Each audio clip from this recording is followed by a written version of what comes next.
big around points valuation and business valuations. And I think there's been a lot of talk around the value of loyalty, particularly through COVID and its contribution to airlines and hotels.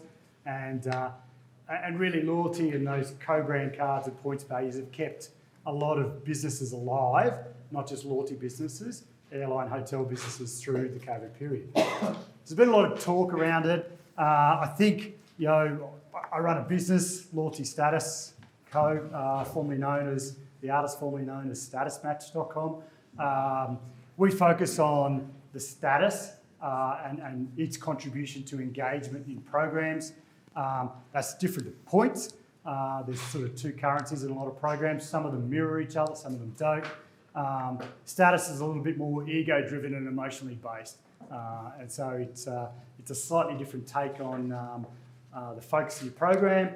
A lot more about the niche and the top end tier base of your program. But one of the big, engagement is a lot of things across everything you do in your program, not just points and not just status, right? It's all your touch points with your business as well. Status, we like to think, is about driving that engagement back with your business. Points can be more about not just your business, but also the rest of your partners. So co-brands, cars, hotels, or vice versa, and obviously your co-brand bank and a lot of others. So I think from the point of view of COVID, a lot of focus was put on the currency around co-brand cards. We've probably downsized some of our teams in loyalty programs. We've probably changed some of the focus. Status was not a big issue, we just extended it. We've come off the back of COVID now. We're starting to see challenges around downgrades or lack of downgrades, putting pressures on lounges. And lounge pressures aren't always necessarily around volumes of status members. It can be simply around volumes of leasehold space in airports. We're also seeing, I guess, from an engagement point of view, the big things that members look at are largely the offers, and the offers are all currency and points driven. There's a lot of complexity often in the status and how I earn status. And we talked about maths earlier in programs. Often the maths is quite difficult to understand in status qualification. And obviously there's been a lot of focus on Delta in the last sort of week or so. With the changes there. So what I like to talk about is not just the touch points that are good, the earn, the burn, people love all that, the good side of engagement. But we have a bit of a slang for it in Australia. It's the piss off factors. And so this is where the customer gets disappointed or disengages from your program. Some of those are big risks on us as an industry, and we've got to look at how we overcome those. Some of those aren't just for us as a loyalty program. Some of those are actually problems within our business that we've got to go and engage other stakeholders to help solve.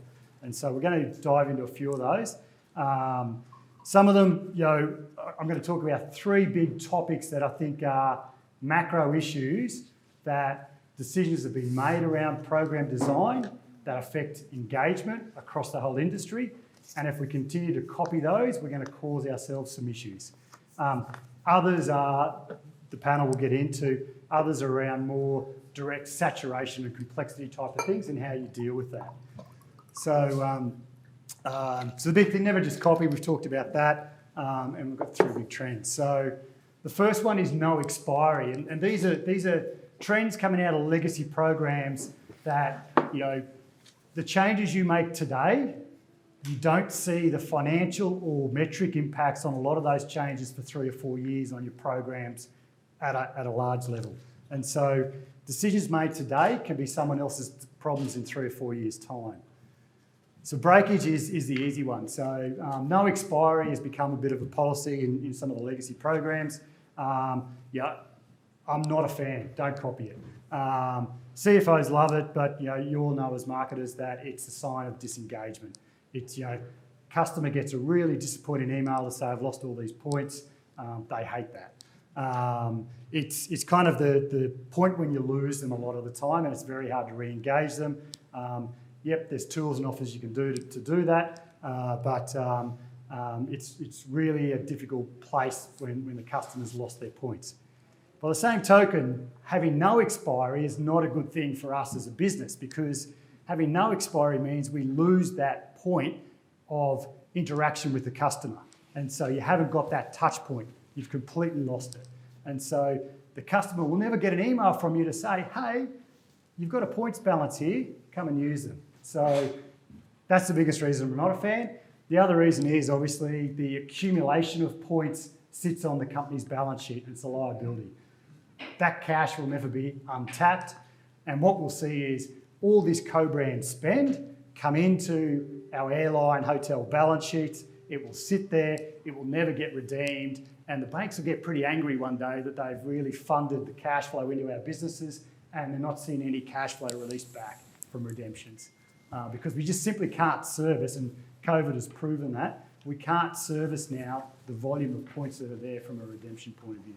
So it's quite challenging from an expectation on the businesses, but cash is king in the loyalty business and you've got to keep that cash flowing. The two other ways that policies for expiry exist: activity and time-based. Everyone knows these. Activity-based is a little bit more favourable. People can continue to accumulate their points towards that dream holiday that they all want. Time-based, a little bit more pecuniary. So you penalise the person on a regular basis, and you probably don't give them the option to accumulate as many points over time. But you do drive a lot more interaction points where you can engage with them. So depending on how well you manage that, that's either good, or in my language, that's a piss-off factor. So you've got to be careful. And then just a heads up, I think everyone's turned on downgrades, etc. We've turned back on points tracking. We had the status cliff last year that we talked about, and that was largely around downgrades and how you manage those. This year it's the points cliff, I've called it. So everyone's turned activity back on, so we're assessing that. You've got 18-month, 24-month or 3-year cycles, depending on your program, quite often for your assessment of the points expiry. So at some point, some programs are already facing it, where you've got a bulk of customers going through an 18-month, 2-year, 3-year cycle, or you've got your monthly time-based, which is less of a problem. So it'll be interesting to see how programs deal with that over time, but no expiry, not a fan. Dynamic rewards, not a fan again.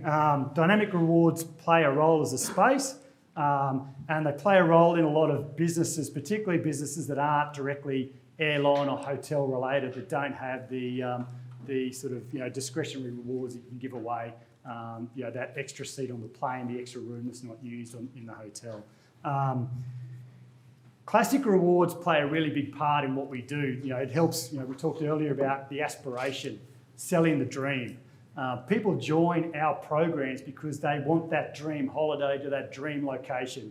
Sit in business class, use my points and fly for free, stay in a very nice resort, 5-star hotel, and stay for free again. That helps sell co-brand credit cards. Why else would I get a co-brand credit card, really? If I got a co-brand credit card just for dynamic rewards at a higher price, that's nice, makes me think that it's okay, but I know that we have classic rewards. So as soon as you start taking away classic rewards, you affect your co-brand card portfolio. So I wouldn't do that from a metric point of view. The other factor there is that you take away classic rewards and you move to dynamic rewards. Dynamic rewards are overt in their pricing. They're not opaque like classic rewards, which means if you do the maths, Charlie mentioned maths earlier, if you do the maths, you can work out what is the value of the point as it's converted, okay? And so what's going to happen is you remove classic rewards straight away, the value of those points can easily be seen by all of your bank partners, and the next round you come to negotiate for your co-brand card portfolio, the banks are going to drive that price, the rate per point, right down to the same number as your dynamic rewards. So you're going to lose a heap of margin, and that will kill us as an industry. So I think be really, really careful about getting rid of classic rewards.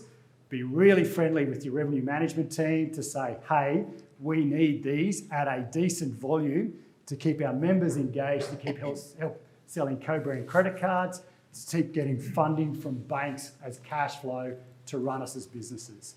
So be very careful on dynamic rewards and the move towards purely dynamic redemption.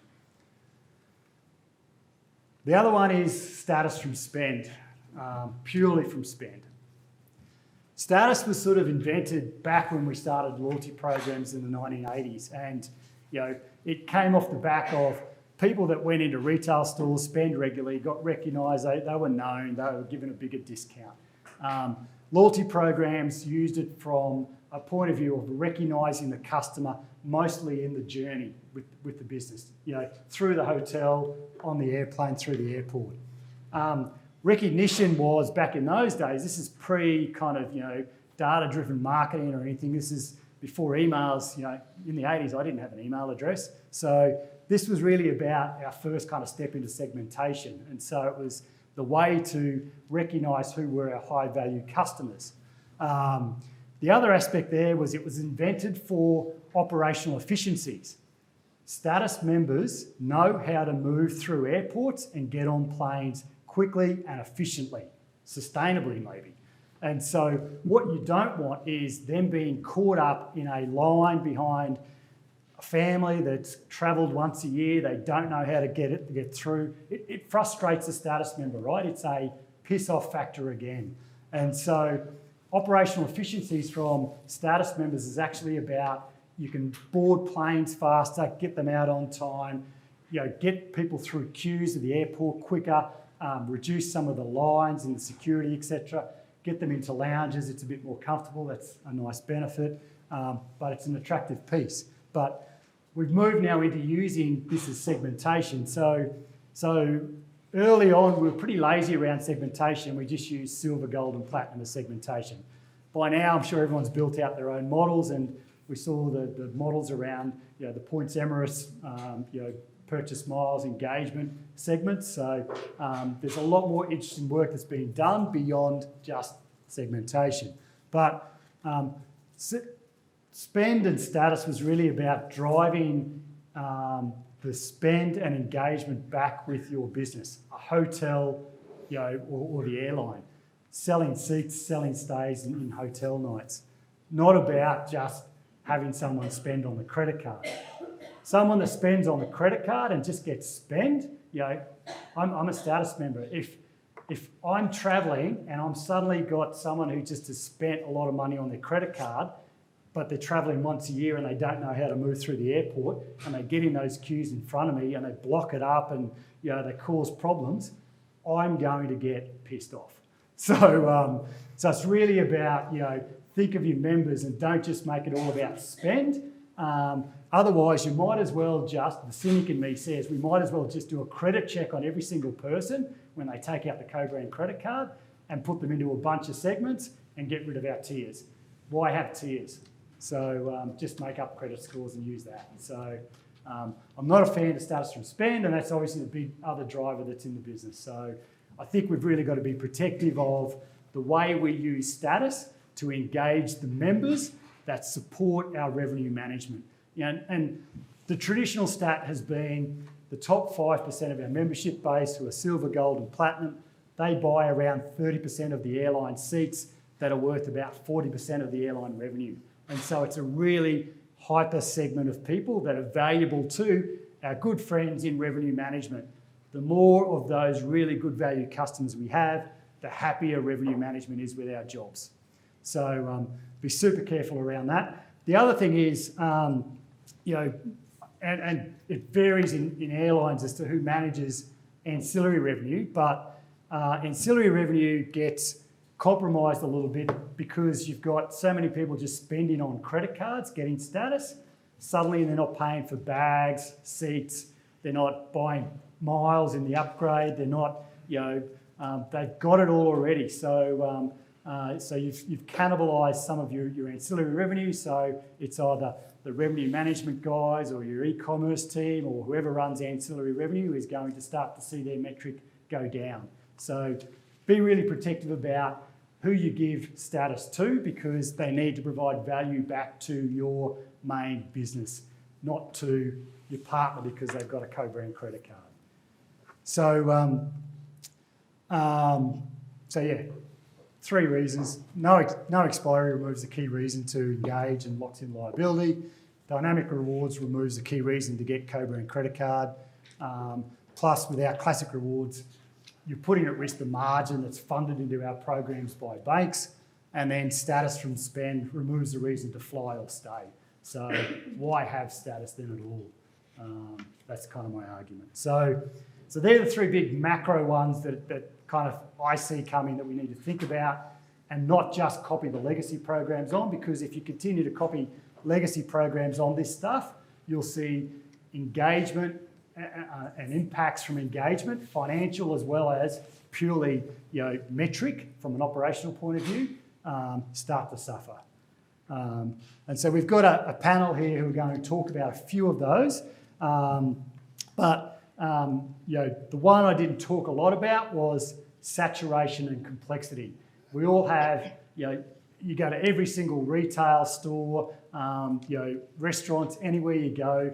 The question is, these staff are all trained, are you a member of our loyalty program?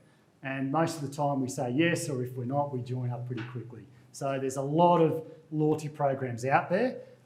There's a lot of complexity in that. But I'm going to bring in Rob first, because Rob Burgess from Head for Points. Rob knows a lot about complexity and saturation from a customer point of view.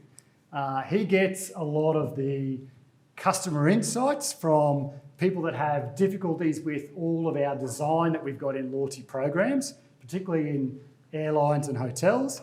And he understands a lot of those, particularly in the European market. So, Rob, do you want to talk about a few examples of impacts on engagement that you see that are coming from some of the legacy programs in Europe? I think, I can't have the mic, so I'm guessing the mic is on. We talked about this earlier, and I think there is a need for complexity, bizarrely. I know there is a view that simple is good, and I'm one of those people who doesn't actually believe the move away from coffee stamp cards was a good thing. I actually think, for the sake of a £3 cup of coffee, just buy 10, get 1 free is actually a sensible way to engage with people. And you don't need an all singing, all dancing app with little roulette games and the like to keep you going. I think we can happily just... I was talking to Mark about this over coffee, and Mark and I both refuse to carry coffee loyalty cards because we simply can't be asked with the extra effort of getting our phones out, opening an app, scanning it, just to get a free cup of coffee every 3 weeks, which is peanuts for us, frankly. But you're not their target market either, Rob. You're not. Well, it's South Kensington, I'm target market. Yeah, there's no, I don't know who's target market. You're paying $3.50 for a cup of coffee. It's the same market, isn't it? I mean, it's still going to be a relatively rarefied customer group you're dealing with. But there is a level of complexity makes sense if you are a level up the value chain. Coffee shop, don't do it. Keep it simple, idiot-proof.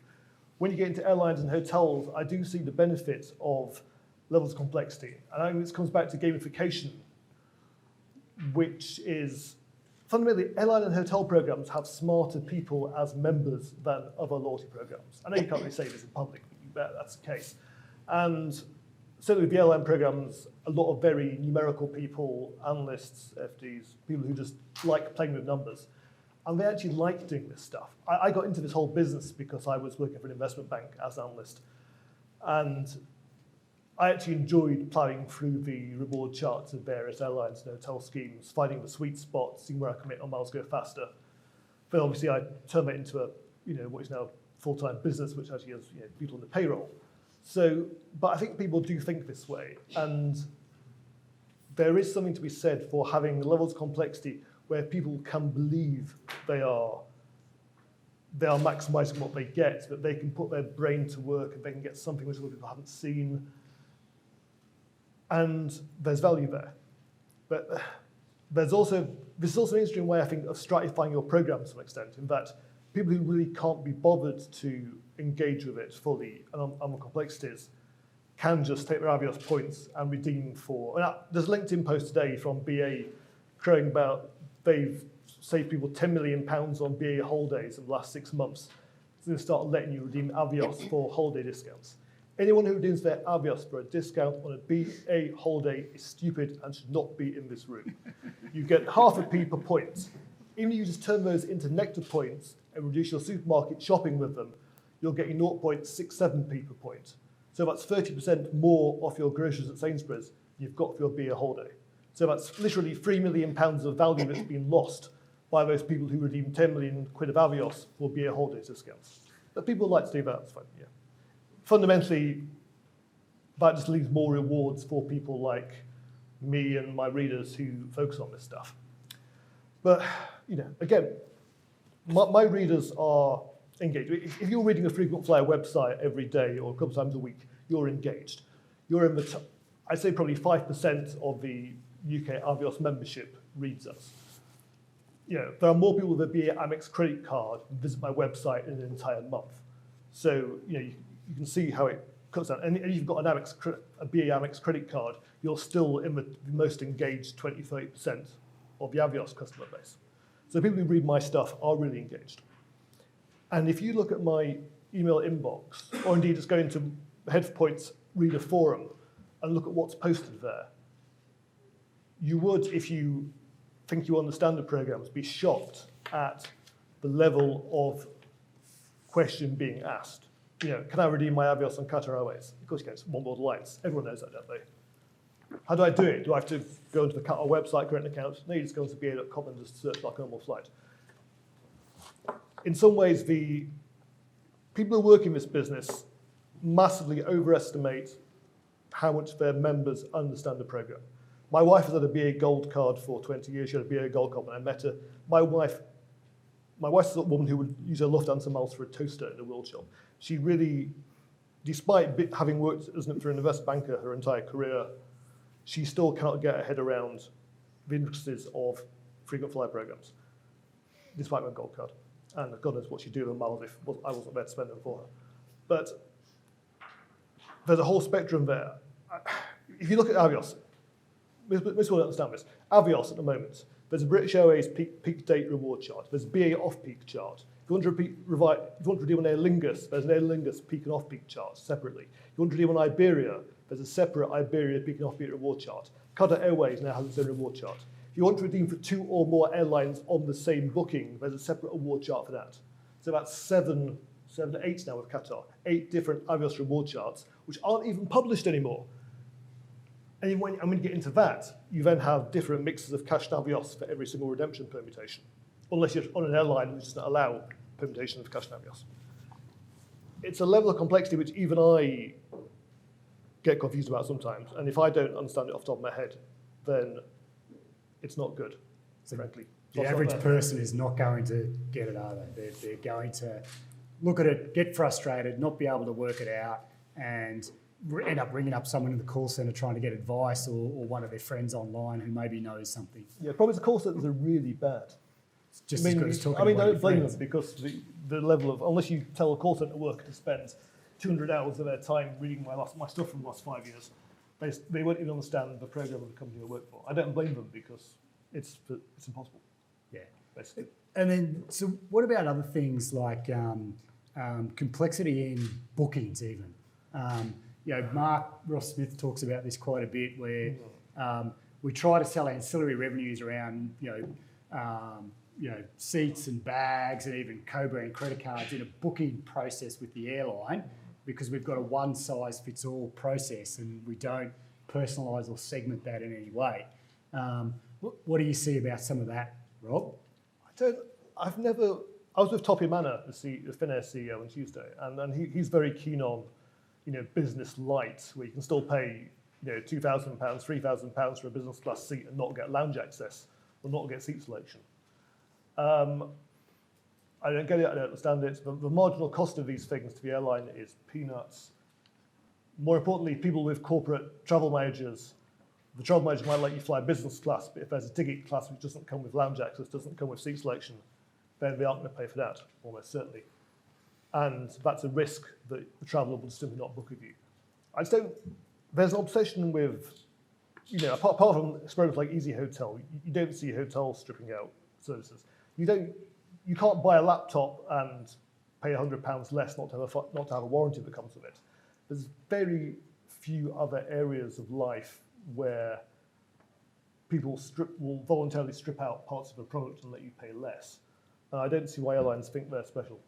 Are we trying to be too clever as airlines and hotels with loyalty programs, or are we doing it, do you think, because we've had customers try to take advantage of these situations and commercially we've had to manage back from a financial point of view? I think if you're giving away iPhones as part of your program, you're paying 80% of the retail price for that iPhone to give it away, then you've got a problem. I mean, where's the abuse there? Is the abuse someone who may have played a few games to get miles to redeem for the privilege of paying £700 in taxes and charges for a one-way business class flight? It's great for someone who's engaged with the programs, who's clever enough to understand the maths and the ins and outs, but it's quite disengaging for someone who pays the higher surcharge and then finds out later they could have got it cheaper. So, article tomorrow on the site about that, by the way. Yeah. So Julia. Julia's from Miles and More, obviously quite a large airline in our region here. Do you want to talk about how complexity is an issue within your own program and how you've been trying to deal with some of that complexity at Miles and More? Yeah, I like it that you call it piss-off factors, because I also think if a program is rather too complex, it pisses members off. Yeah. And I agree with you, Rob, that it's good if there is a certain complexity for the clever members, of course, that want to engage, and they have this gamification factor of finding the best route, finding the best options, gaining most of it. But you also have the members that are just, rarely engaged anyway. And if it's then too complex, it just pisses them off. Not for them. Yeah.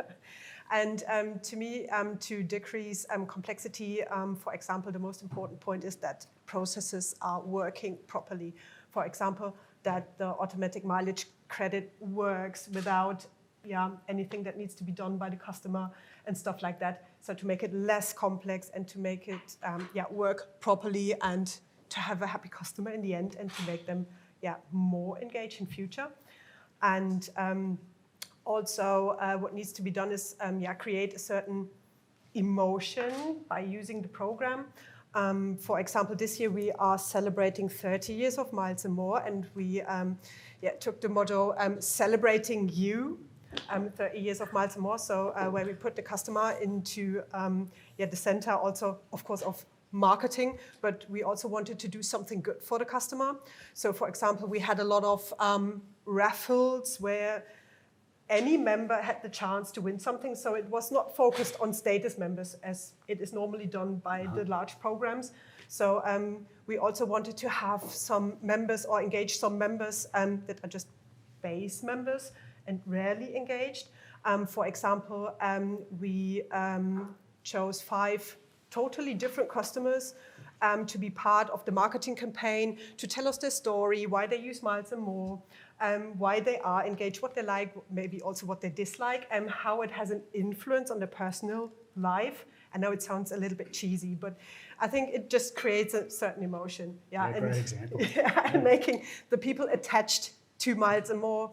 Then we had, a raffle to win 2 business class flights to New York. You could win some suitcases from the Lufthansa collection. Maybe just a little teaser for the members in Germany, Austria, and Switzerland. We also offered the chance to win a year of having the frequent traveler status. So we pick 30 members then to have the chance, who get the chance to win this.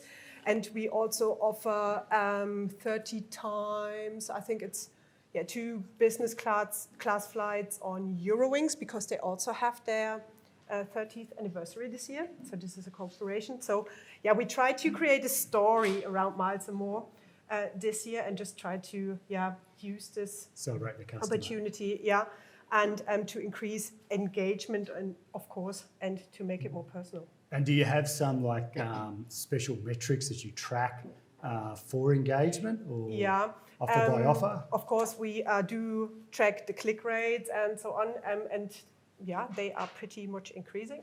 Yeah. So we obviously see that if there's some emotion behind it, then you have increased engagement, and that's Okay. mainly what we are tracking. Okay. But I think that's also like the most important, and of course we also see the number of new members that want to engage in Miles and More. So yeah. Miles and More is a fairly complex program with multiple airlines. Rob was sort of talking a little bit about the IAG example before. So some similar challenges with different reward charts and customer frustration, not understanding. Exactly. I think it's rather, or the main aim should be to make it more transparent to the member, especially to those who are not engaged that much. Because maybe a status member, maybe a HON knows how to use the program properly. He knows the rules, he knows what is possible, what is not possible. But a regular member doesn't know anything about it. No. And for example, we took some simplification measures. So we have, or we will have different rules for the status program from the 1st of January. And the aim is to simply make it more transparent. So how many miles do you earn on which flight? How many miles do I need, or how many points do I need? I'm still in the old language when it comes to the status program.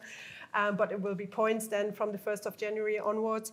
And the main aim should be to make it more simple. Yeah, clearer to the customer. It's almost a legal and ethical responsibility to do that. Exactly. Okay, so May, you're from Norwegian. You're obviously not a legacy carrier, but you've got some interesting things that you're doing that are a little bit different. So tell us about those. Yeah, so we're probably a little bit different, and we definitely have a lot less complexity than those legacy carriers. But I think the problems these days with engaging customers is that there's just, as we know, so many loyalty programs now, basically. Like you said, everywhere you go, the company asks if you want to join the loyalty program. Yep. And it's very few programs that people actually engage with, because it's impossible to even be interested or stay engaged in all of them. It's difficult to remember the proposition of all of them. And very often it just becomes, getting rewards that you don't really relate to at all. So I think what's really important on the engagement side is, other than not being having too much complexity, is to actually have rewards that feel rewarding to the customer. I think a lot of programs, and we've touched upon it several times today, you want to keep the revenue department happy, and you want to make sure that it's profitable, but it's very often then not focused around actually the customer and the reward they feel about joining the program. Is more about the profit for the loyalty program. So I think we need to be sort of more transparent and more personalized. Really needs to be the member needs to see the value of joining, needs to see the value of being loyal to that company, I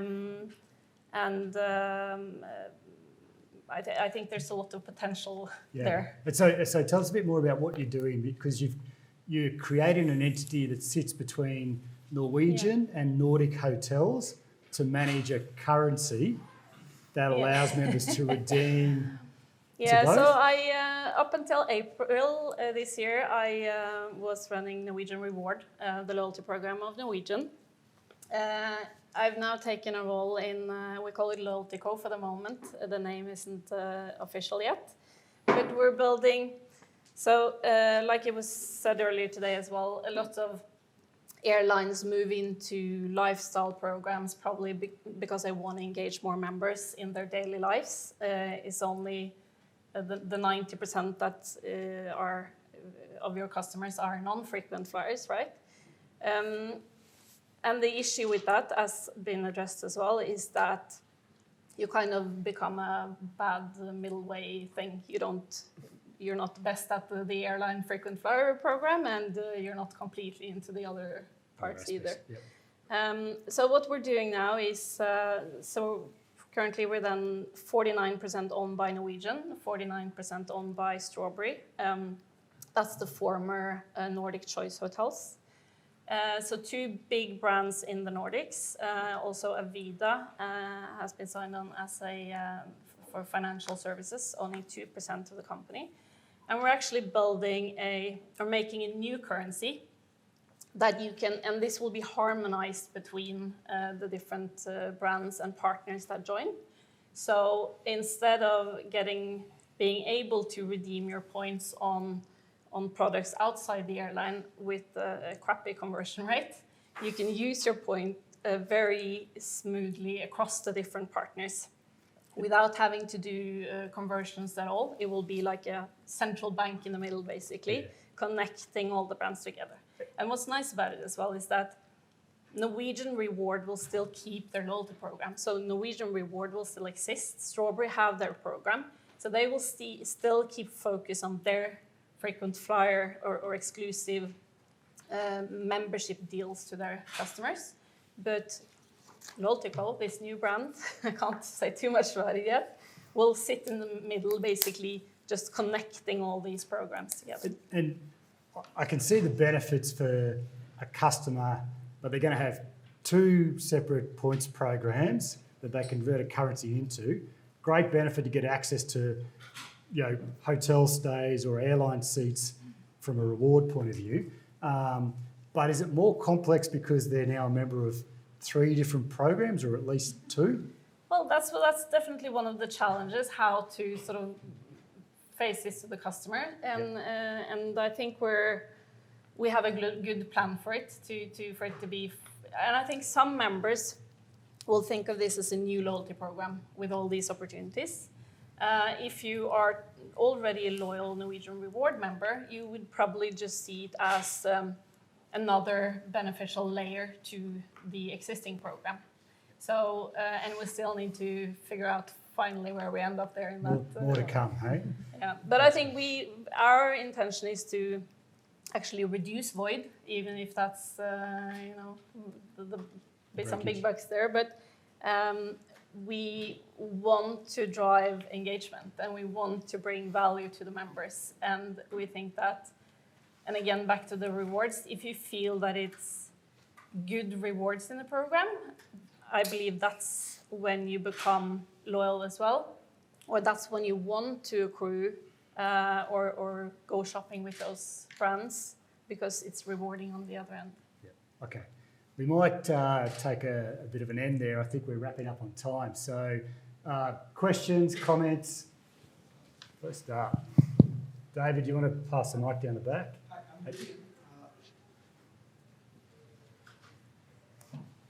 Hi. Hello. Hi, I'm Vivian. I work for Apple. I have a question. It's like, do you think loyalty programs has to be seen as a profit center? Because that's the crux of the thing, right? A lot of companies like IAG, even Miles and Noah set up the company as separate so that they don't need to fight with the revenue management for our tickets. So the miles and the business becomes profit. They sell their miles to airlines, they sell their miles to banks for co-brand, they sell their miles to non-air. So how important it is to focus, like what May was saying, 90% of your members are non-frequent flyers, but they're members and they want to be engaged, right? How important is to see that as a unique thing and see loyalty as a profit center, because it is between the earned miles and the burned miles, that's what the profit is, and the cash flow and liabilities, right? So how important, what is the future? Because the legacy is like no more complimenting. You fly 10 times, you get the 11th flight free. That concept is almost gone, and today everyone is becoming ubiquitous. So how the currency has to be ubiquitous. Second thing is like within that, even the status. Today it is all, if I'm a Plat member, I get what you call lounge access. Why not a Plat member can get an Apple Fitness or Apple TV access, right? So that it becomes more ubiquitous. What's your thought on those things? Thank you. I think as an accountant, I can make your program look profitable and the airline look not profitable, or I could do the other in reverse. So a lot of what we do is about supporting the business that we're a loyalty program for first and foremost, and how the money flows between those two entities, whether they're separate entities, a profit centre, or all fully consolidated as a set of financials. It doesn't really matter at the end of the day, as long as the net outcome for the business on a top line and revenue and a bottom line EBITDA perspective makes sense. So, if that's not how it works, that's the problem. I mean, go back to your old employer, Qatar Airways. I mean, Qatar is about to move to peak-off-peak pricing for rewards. I think that's public knowledge. If not, it is now. Because revenue management will not release the seats they need. And the only way they can get it is by effectively whacking up the cost in miles to get RevMan to release more seats. But then, as you say, it's just money flowing between different aspects of Qatar Airways. So where's the value there for the customer? There isn't any, really. The value is there for the customer because they've had 3 years of build-up of co-brand spend and no way to release that and redeem for reward seats or flights on any kind of destination. No, but it can be released anyway. There's no need to. It's the whole. Yeah. So we've got a little peak in demand for people. The problem is, you're taking away the loyalty aspect of it. You then, by making the loyalty program fully commercial, you're taking away the whole reason for having a loyalty program, which is to sort of build engagement and loyalty and just reward people by being a nice person. And you're getting rid of all of that by making it fully transactional and saying, well, actually, you can't redeem unless you'd spend even more because we have to satisfy this person who's got a false impression of the value you have to get for the seat, which is releasing to you. I think that's where it becomes more difficult. I mean, I have 116,000 Lufthansa miles expiring next Thursday, which I cannot for love nor money redeem because you basically pulled all redemption availability in premium cabins for the next 17 months on routes I want to fly. So where does that? That's what I hear the most in coming from Norwegian Reward, actually, that what our members like about Norwegian Reward is that all flights are and all seats are available for redemptions. I think that's that's probably less profitable, you could say. I think there's merit in a sort of. I've come around to thinking that there is the sort of basic cashback schemes which you have and which, say, Global Hotel Alliance has. There's merit of those for smaller airlines, smaller chains, where you're never going to get enough points for a big redemption because they're simply not big enough or you just don't do enough volume on them. I mean, I got $160 of GHA credits from a stay in Slovenia a few weeks ago. I can use that in my next Global Hotel Alliance stay. I'll just redeem $163 and get my reward back. And that's fine, that works for me because I'm never going to put more than 2 or 3 nights a year towards GHA. And the fact that I've got to have $163 from this family holiday trip to spend means I will definitely go out and book something with them. Yeah, but you're likely to just cash out and disengage then. Yeah, or come back and engage. But I'd never do enough GHA stays, and they haven't got the footprint for me to ever spend enough to get a free night on a normal basis. Yeah. So unless they became an Amex transfer partner or had lots of other ways to earn, you never did. Yeah. Okay, have we got any other questions? It's an interesting point. I mean, I think, we like to say, Vivian, that, if your loyalty program is not making you money, you're not doing it right, but, as Stuart says, you can, a lot of that is how you report, how you account for it, and that's part of the challenge for program managers. I mean, even forget about internal transfer pricing, it's a perennial challenge of justifying the ROI of your program. And a lot of what we do, there's an art and a science to it, as we like to say. And a lot of it is very, very hard to pull hard and fast numbers to be able to show skeptical C-suite executives in the organization exactly what the contribution from loyalty is, particularly because, Stuart, you started the session talking about the fact that the effects of the decisions you make today don't often show up into the metrics until significantly down the line in the future. So, for good or bad, we joked earlier about the hand grenade. You make bad decisions today, it's going to be the next program manager's problem in 3 or 4 years to deal with it. But you make good decisions today, it's very, very hard to show revenue management or whoever it is you're trying to justify, the impact of that today and why you need them to do more, et cetera, et cetera. Just to finish up, we have another engagement session right after lunch, and May, I want to pick up right after lunch with the comment that you made as well. If I could paraphrase a little bit, forgive me if I get it wrong, but ultimately it's about member experience, and a good experience is going to change member behavior in a positive manner more than tweaking your award chart or your, or something else, that might be a bit more tangible to be able to see in an Excel file. But ultimately, it doesn't matter how generous your program is if the customer experience on your airline or in your hotel is crap. That's just the reality, is that a good program can only mask deficiencies in the underlying product to a certain degree. Now, it works the other way as well, right? You can have a pretty mediocre program, but you have a really, really, really good product or member experience, whether it's retail or airline or hotel, whatever it might be, lifestyle, and you're going to have happy customers. There's plenty of successful, profitable brands that don't have official loyalty programs, but they obsess about the customer experience. So I think that that's a really good theme. I'm glad you made that comment. Thanks, Tommy. Thanks, Stuart.